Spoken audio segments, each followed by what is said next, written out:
इस वक्त की दो बड़ी खबरें सामने आ रही है। एक तरफ चिराग पासवान के विधायक अमित रानू किसी भी वक्त गिरफ्तार हो सकते हैं। आपको बता दें उन पर जमीन कब्जाने का आरोप लग रहा है और साफ साफ आरोप ये लगाया जा रहा है कि कई लोगों के घरों को उन्होंने ध्वस्त किया और उन जमीनों पर कब्जा कर दिया है। वहीं दूसरी बड़ी खबर छात्र आंदोलन से रिलेटेड सामने आ रही है, जहां पर छात्र आंदोलन को लेकर अब सियासत जो है वो तेज हो चुकी है। वार पलटवार का सिलसिला चल रहा है। प्रशांत किशोर भी मैदान में उतर चुके हैं। तेजस्वी यादव से लेकर सम्राट चौधरी की 10वीं की परीक्षा पास करने को लेकर सियासत गरमा रही है। तो क्या कुछ चल रहा है बिहार की राजनीति में इन दिनों, इसी पर ज्यादा जानकारी के साथ मेरे साथ जुड़ रहे हैं मेरे सहयोगी नवेंदु जी। सबसे पहले बात करते हैं चिराग पासवान के विधायक की, तो आखिर क्या है पूरा मामला?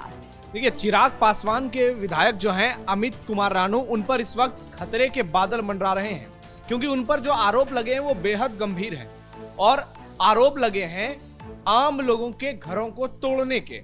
उनके घरों को तोड़कर वहां पर जबरन अपनी कब्जा हासिल करने के, और उन पर यह भी आरोप लगे हैं कि उन्होंने लोगों को डराया धमकाया। हालांकि मुख्य आरोपी उनके भाई हैं इस पूरे मामले में, लेकिन भाई के साथ साथ अमित रानू पर भी एफआईआर दर्ज किया गया है और वहां के स्थानीय लोगों का कहना है मामला सीतामढ़ी के बेलसंड विधानसभा का है और वहां के लोगों का कहना है कि अपने भाई, उनके जो भाई हैं वो अपने विधायक भाई के रुतबे का इस्तेमाल करते हैं, लोगों को डराते धमकाते हैं और बीते 20 अगस्त को वहां पर उन्होंने जेसीबी मंगाकर उन लोगों के घरों को तोड़ दिया जो वहां असली हकदार थे अपने घरों को लेकर। अब इस पूरे मामले में एसएसपी कांतेश मिश्रा ने बहुत ही तगड़ा फैसला लिया है और उन पर एफआईआर दर्ज हुई है।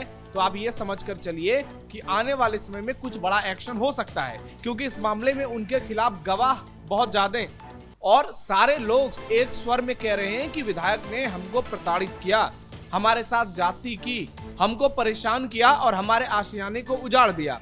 तो अब इस मामले में चिराग पासवान के लिए मुश्किलें बढ़ गई हैं, क्योंकि चिराग पासवान बिहार फर्स्ट, बिहारी फर्स्ट की बात करते हैं, अनुशासन की बात करते हैं, विकास की बात करते हैं और पूरे बिहार में एक उभरते हुए नेता के तौर पर उनकी एक अच्छी खासी पहचान है और चिराग पासवान की फैन फॉलोइंग भी बहुत अच्छी है।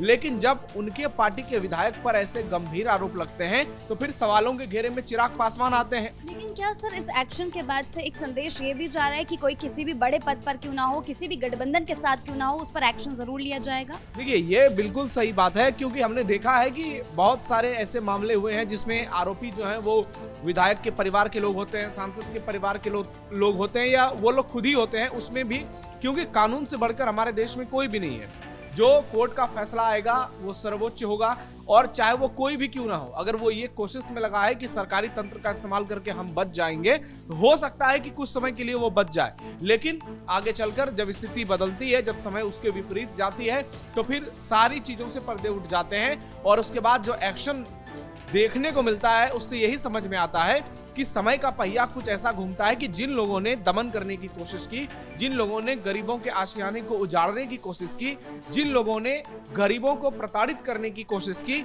उनको किसी हाल में बख्शा नहीं जाएगा।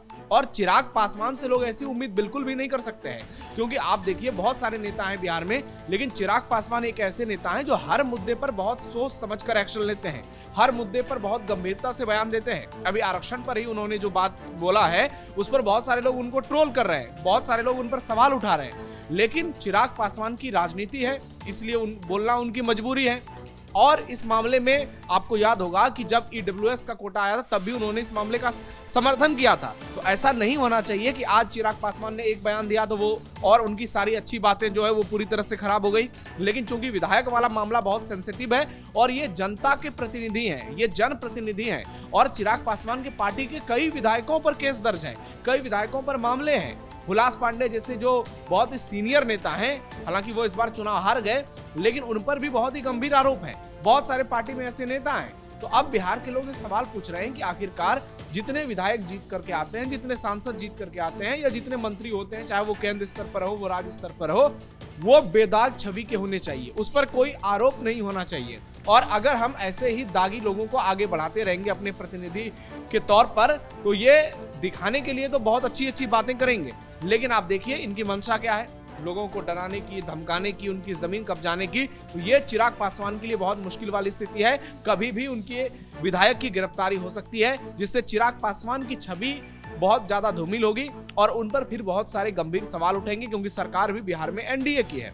सर, इस बीच छात्र आंदोलन को लेकर भी वार पलटवार का सिलसिला जारी है। शिक्षा मंत्री ने सीधा सीधा तेजस्वी यादव ने जो बयान दिया था कि हम समर्थन देते हैं छात्रों को, तो उन्होंने तेजस्वी यादव पर तंज कसा और कहा है कि आप पहले 10वीं की परीक्षा पास करें। इस बीच पीके जो है वो तेजस्वी के सपोर्ट में नजर आए। उनका कहना है कि सम्राट चौधरी को ये सलाह दी जानी चाहिए। तो ये सब चल क्या रहा है? आखिर छात्रों के नाम पर राजनीति क्यों हो रही है? ये जो भी चल रहा है ये पूरी तरह से बकवास है।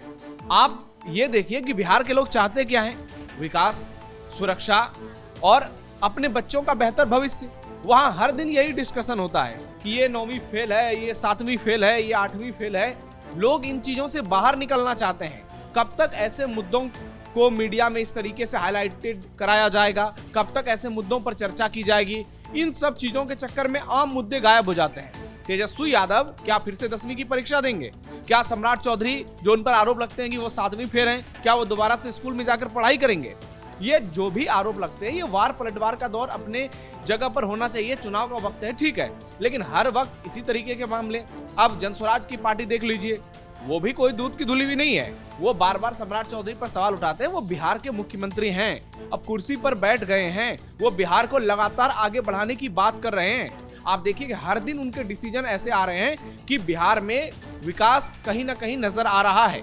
चाहे इन्वेस्टमेंट की बात की जाए, एजुकेशन की बात की जाए, वो व्यवस्थाओं को बदलने में लगे हुए हैं, वो चीजों को सुधारने में लगे हुए हैं। आप उनसे सहमत असहमत हो सकते हैं, लेकिन हर एक फैसले पर सवाल कैसे उठा सकते हैं? ये तो वही वाली स्थिति हुई कि कांग्रेस पार्टी को बीजेपी सरकार के द्वारा किया हुआ कोई भी काम अच्छा नहीं लगता है, तो आप उनके विरोधी हो सकते हैं, लेकिन इसका ये मतलब नहीं कि उनके हर एक कामों की आलोचना करिए।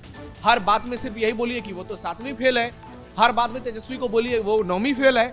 तो अगर 7वीं फेल और 9वीं फेल होना इतना ही खराब है, तो फिर जनता ने वोट क्यों दिया? फिर सवालों के घेरे में आम लोग भी आने चाहिए। जब वो वोट डालने जाते हैं तब उनको समझ में नहीं आता है कि कौन 9वीं फेल है, कौन 7वीं फेल है, और जब वो चुनकर आ जाते हैं तब उसके बाद ये सारे बवाल होते हैं। तो या तो पहले से लोगों को माइंड मेकअप कर लेना चाहिए कि हमें इसको वोट नहीं करना है, और जब ये चुनाव जीत कर आ जाते हैं उसके बाद इन सब चीजों में समय बर्बाद नहीं करना चाहिए, क्योंकि आम मुद्दे चले जाते हैं। अभी प्रशांत किशोर चुनाव जीत करके आए हैं, लोगों को उनसे बहुत सारी अपेक्षाएं हैं। एक सवाल है कि क्या प्रशांत किशोर कुछ ज्यादा ही ओवर कॉन्फिडेंट हो गए हैं? देखिए, ओवर कॉन्फिडेंट होने का कारण भी उनके पास है। जिस तरीके से उनका करियर देखने को मिला है, आप देखिए कि उन्होंने अपने जीवन में बहुत सारी उपलब्धियों को हासिल किया है, और ये दावा किया जाता है और ये सच भी है कि उन्होंने बहुत सारे राज्यों में सरकार बनाने में सबसे बड़ी भूमिका निभाई। उन्होंने देश में नरेंद्र मोदी की सरकार बनाने में भी बड़ी भूमिका निभाई, और ऐसी बातें तो प्रशांत किशोर के साथ साथ बीजेपी के लोग भी पहले बोलते थे। तो वो आगे चलकर क्या करेंगे ये देखना दिलचस्प होगा। अगर वो ओवर कॉन्फिडेंस में है तो जो बात उन्होंने कहा है अगर वो करके दिखा देंगे तो हो सकता है ये ओवर कॉन्फिडेंस उनके लिए आगे चलकर भविष्य में बहुत बड़ा स्कोप लेकर के आए। बिहार की राजनीति में उनकी तस्वीर जो है और बड़ी व्यापक हो जाएगी, जिससे तेजस्वी यादव और सम्राट चौधरी को दिक्कत होगी। लेकिन फिर आपने जो वादे किए अगर वो पूरे नहीं हुए फिर सवाल उठेंगे। हालांकि लोगों का कहना है और प्रशांत किशोर की पार्टी का भी कहना है कि हमने जो घोषणा की है, हमने जो युवाओं को नौकरी देने की बात की है, हम उसको पूरी करेंगे। दूसरी तरफ एनडीए के लोग कह रहे हैं कि हमने 1 करोड़ नौकरी रोजगार की जो बातें की है वो हम पूरी करेंगे। तो देखना ये होगा कि प्रशांत किशोर अपने वादों पर खरे उतर पाते हैं या नहीं, और दूसरी तरफ एनडीए के लोग अपनी बातों पर खरे उतर पाते हैं या नहीं, क्योंकि 1 करोड़ नौकरी रोजगार देना ये समझ से परे नजर आता है। सारे कैलकुलेशन लगाने के बाद भी मैं इस निष्कर्ष पर पहुंचा हूं कि बिहार में 5 साल में 30 से 40 लाख लोगों को अधिकतम नौकरी मिल सकती है। इससे ज्यादा की संभावना नहीं है। अगर 50 लाख को मिल गई तो समझिए बहुत बड़ी क्रांति आ जाएगी। 1 करोड़ तो बहुत दूर की बात है, लेकिन यदि 50 लाख को भी मिल जाती है तो ये तय मानकर चलिए कि बिहार की 90% दिक्कत जो है वो एक बार में खत्म हो जाएगी।